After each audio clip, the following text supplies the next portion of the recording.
What? How do you get it to like? What do you mean there's no? It has like it's not like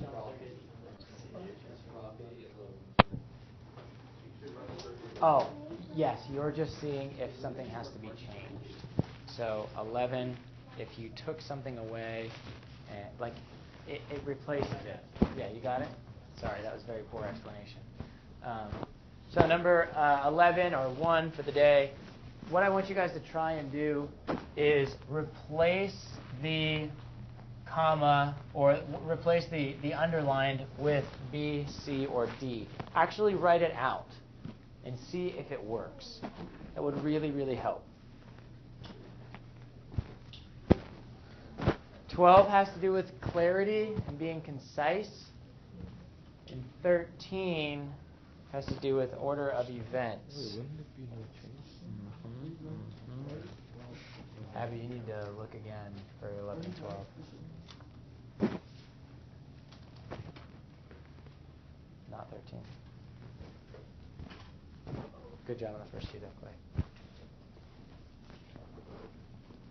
Good, Devin, on the number 11. Muy bien, Galen.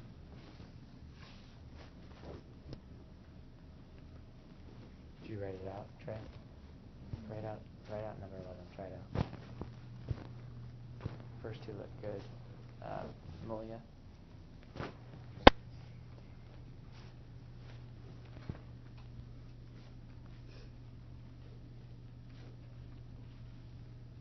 Good. First two look good, Sam.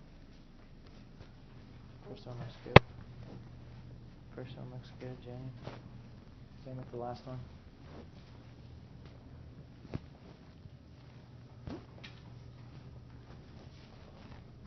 Take a look at 12 again, Maddie. Good, Emma. Good, Emma. Number 11. Number 13. Holly. What?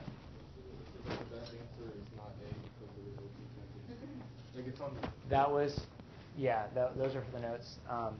That was for 14 and 15, which I took out for time reasons today. 12, I like. Miss Stokes.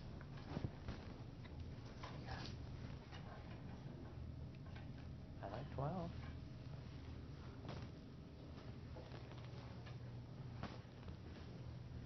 Yeah, I like that better, Madison. How you doing, Anna?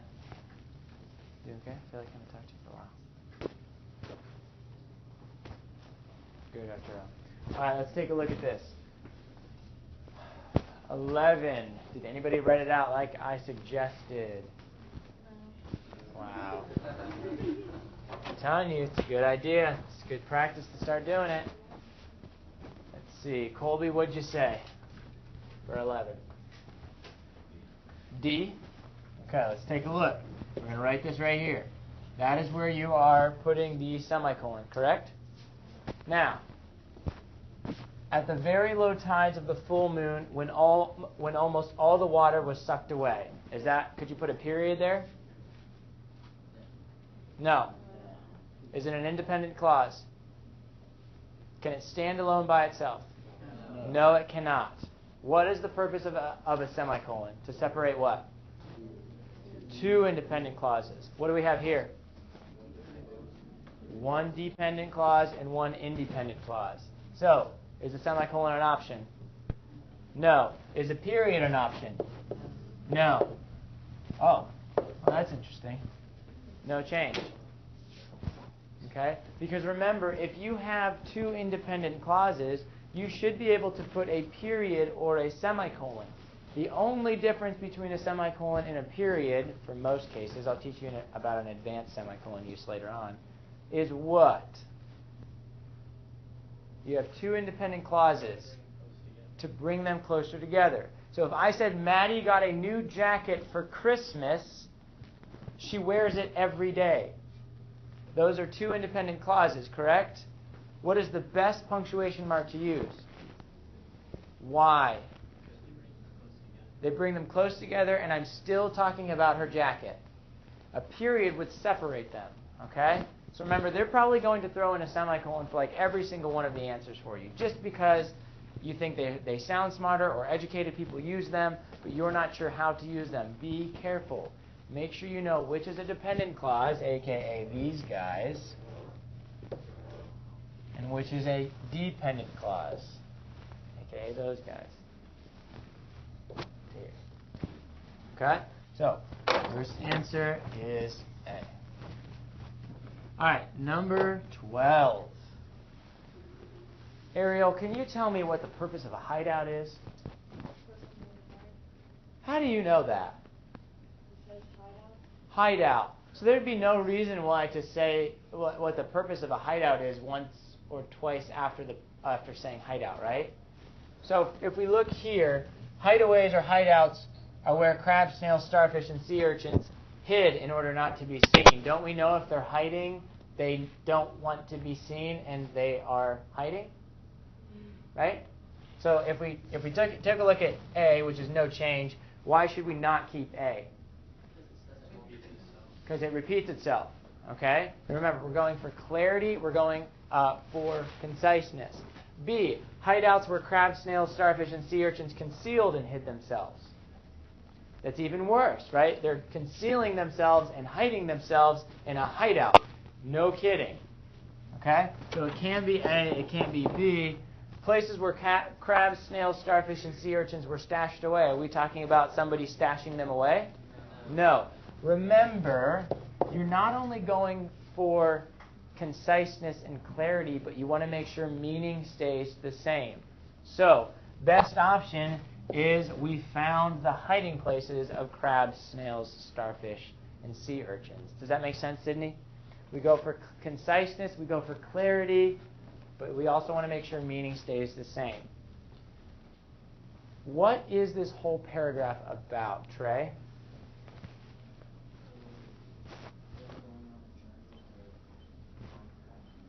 Them going on a journey.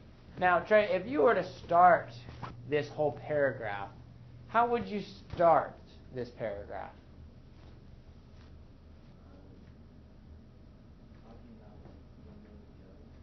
When they went, and also maybe who went on the journey?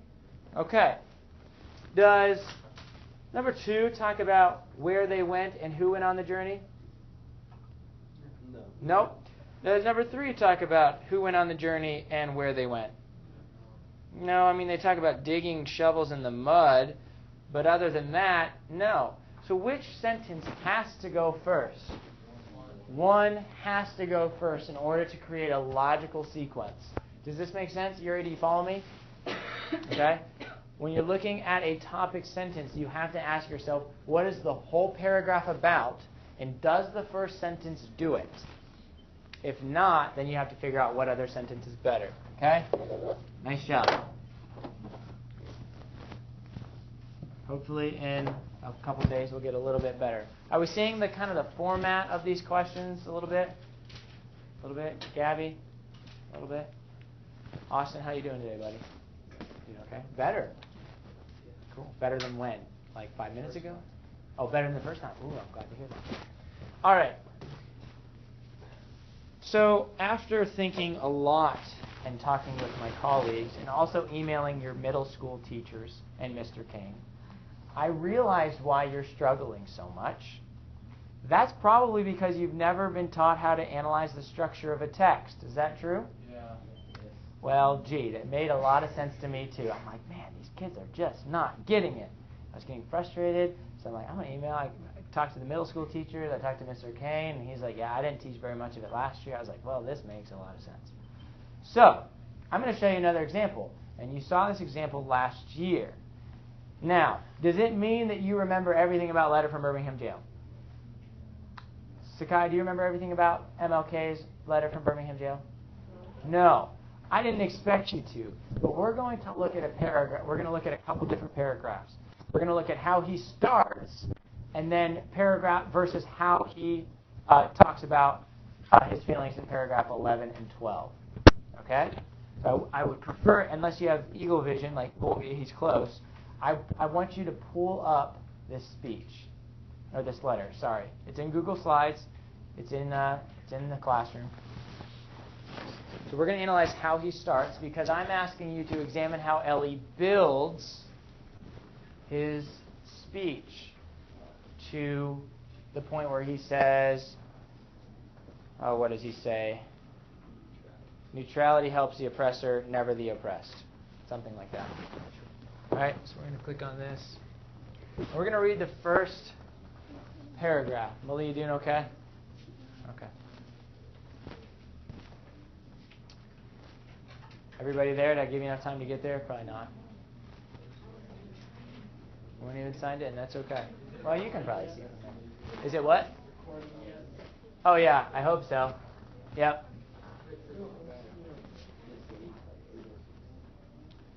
Okay. So we're going to look at paragraph 1, and then we're going to look at paragraphs 11 and 12. And we're going to read this aloud. Kayla, you there? Okay. Thank you for letting me know.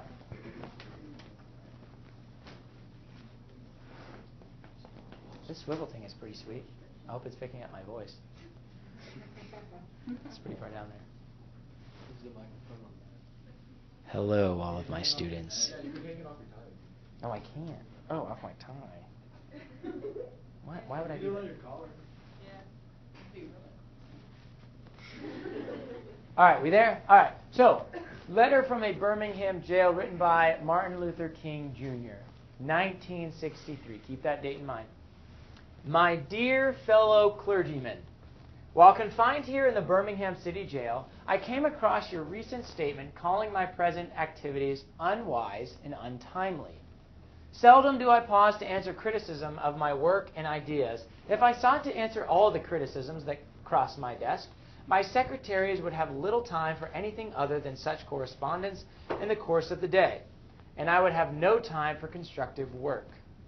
But since I feel that you are men of genuine goodwill and that your criticisms are sincerely set forth, I want to try to answer your statement in what I hope will be patient and reasonable terms.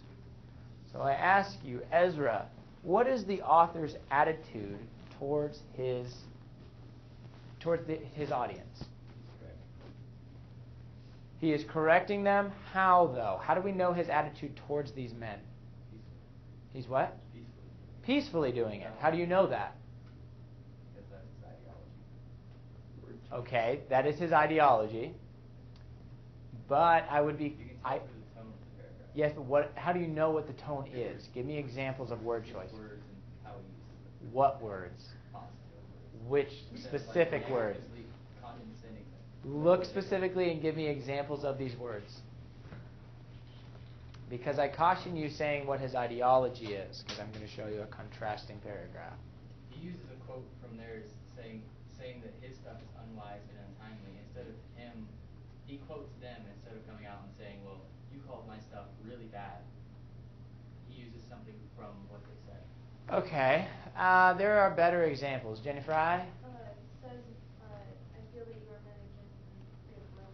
I feel that you are men of genuine goodwill, and that your criticisms are sincerely set forth. Kendall? I want to try to answer your statement in what I hope will be Patient and reasonable terms.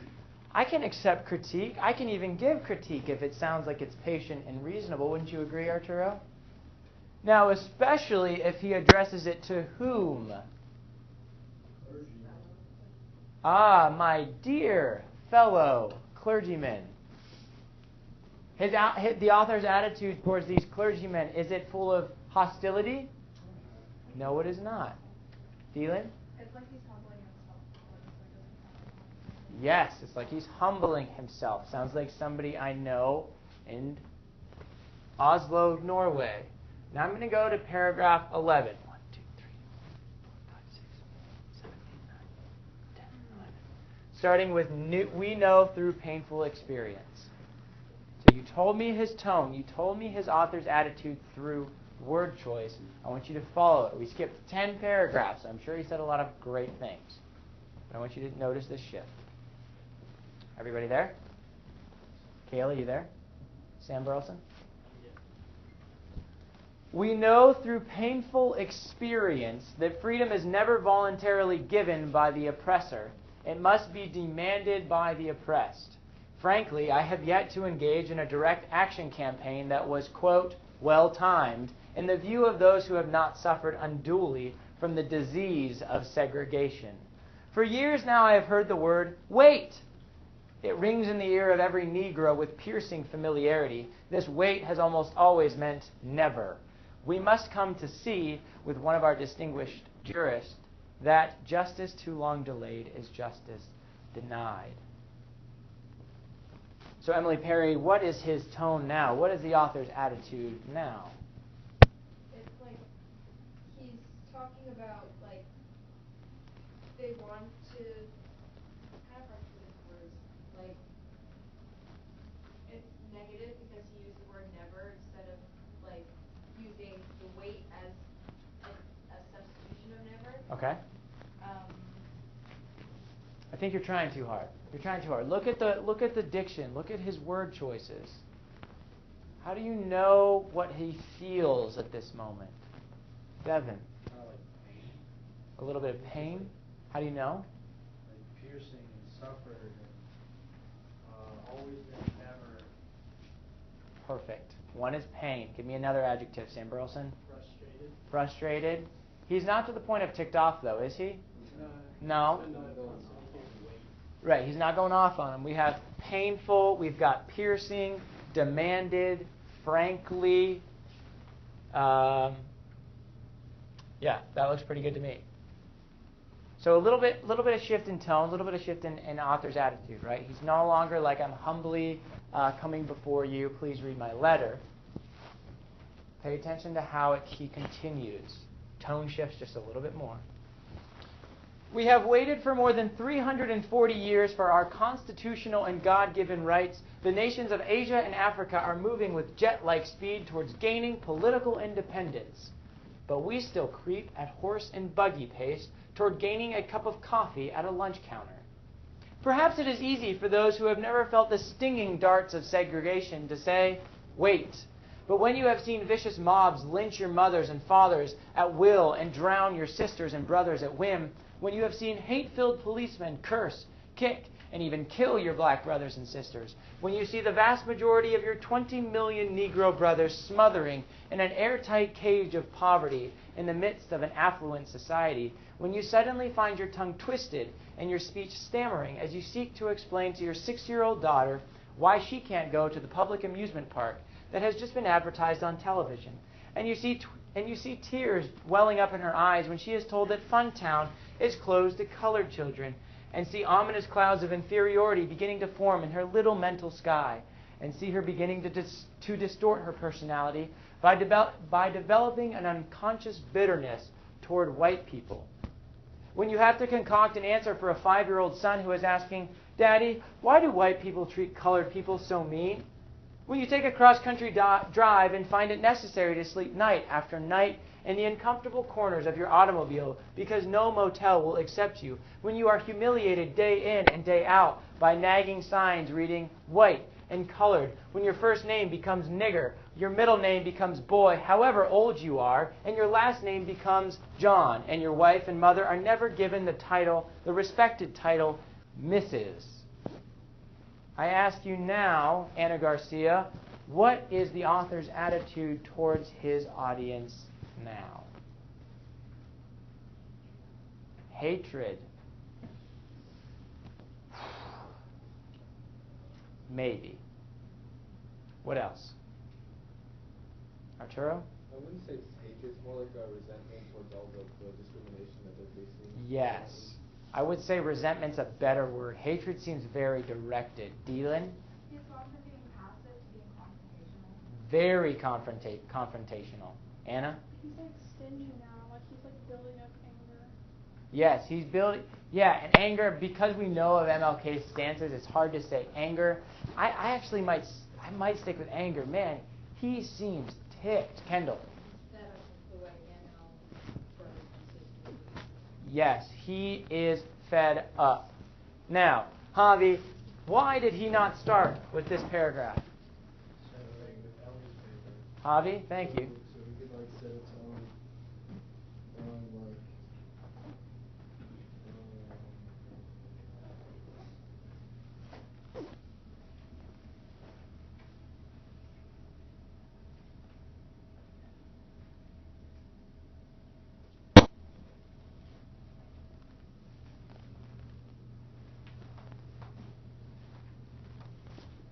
He's addressing these dear fellow clergymen. I think it's safe to assume we can guess the race of the clergymen, right? What is the race of the clergymen? Probably white.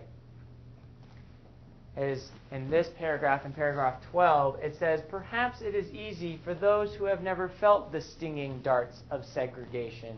Who has never felt the stinging darts of segregation? The white guys, more specifically, who he is addressing in the audience. If he started his letter off with accusations, would they listen to him ever? no. No. He starts it off just like Ellie by saying, I'm honored, I'm humbly accepting this critique. Here's my response. You guys seem like good guys. Hopefully I seem like a good guy. Please listen to my plea. But he does not say, Colby, that you are a white guy that couldn't possibly understand, right? You're just a white guy that can't understand. You've never been through what I've been through. And he doesn't even talk about himself, does he? Who does he talk about? Why? What do we feel about kids? We feel emotional. What are children? They're innocent. They're full of emotion. Can you imagine your child going through this? No. Right? 6-year-old comes to you and says, Daddy, why are white people so mean to colored folk? And you imagine. And so he doesn't even address himself. And so this is how we analyze structure. Right? We ask ourselves, how did he start? How did he progress? What did he build up to? If he didn't call you directly out, then what did he do? So let's go to night. Or not night. Let's go to this essay or this speech here. It is with a profound sense of humility that I accept this honor. Same as Martin Luther King Jr. Micah, Jenny, you with me? So, I asked you guys to come up with some evidence yesterday. What did you come up with? Talk to me. Was it easy? Did you have any idea what you were doing? Not really? So what kind of evidence did you pull to those of you that did and tried? Well, in the paragraph where you found the neutrality helps you assess the rest paragraph was like Yeah, talk to me about that full of good stuff. This paragraph here. What did you pull out, Anna G? we must always take sides. We must always take sides. First time I've heard that today. Why'd you pull that out? I said this quote explains that during the Holocaust, everyone was afraid to help. There were fear from both the Jews and for the Jews. Most of the world were bystanders, and that's why Weasel said that we should always pick a side, either to help or not to help. Ooh, I like the word bystanders. Most of us were bystanders. Most of us were neutral. Most of us chose not to do anything. That's how it reinforces that idea. Good. Madison Kirby.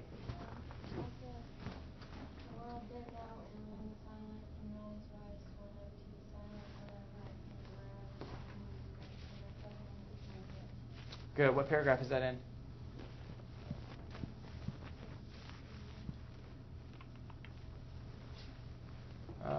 I think it's towards the bottom, isn't it? No?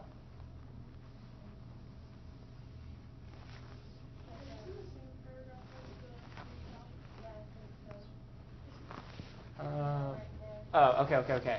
So this is building up to that point. So Madison, what was your analysis? I'm going to read this again. I explained to him how naive we were, that the world did know and remained silent, and that is why I swore never to be silent whenever and wherever human beings endure suffering and humiliation. Okay, analysis. How did he build up to this point? Why does it come right before we must always take sides? Well, he can't really start off by saying this because it's very corrective. Okay. Because he's finding, I think it comes across as like, it's not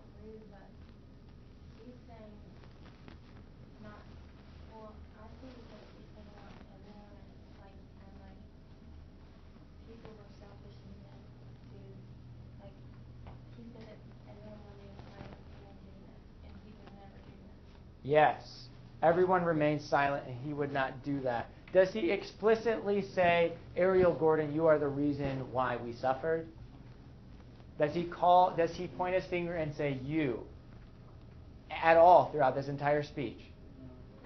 What pronouns does he use? He uses I here because he says, I swore never to be silent.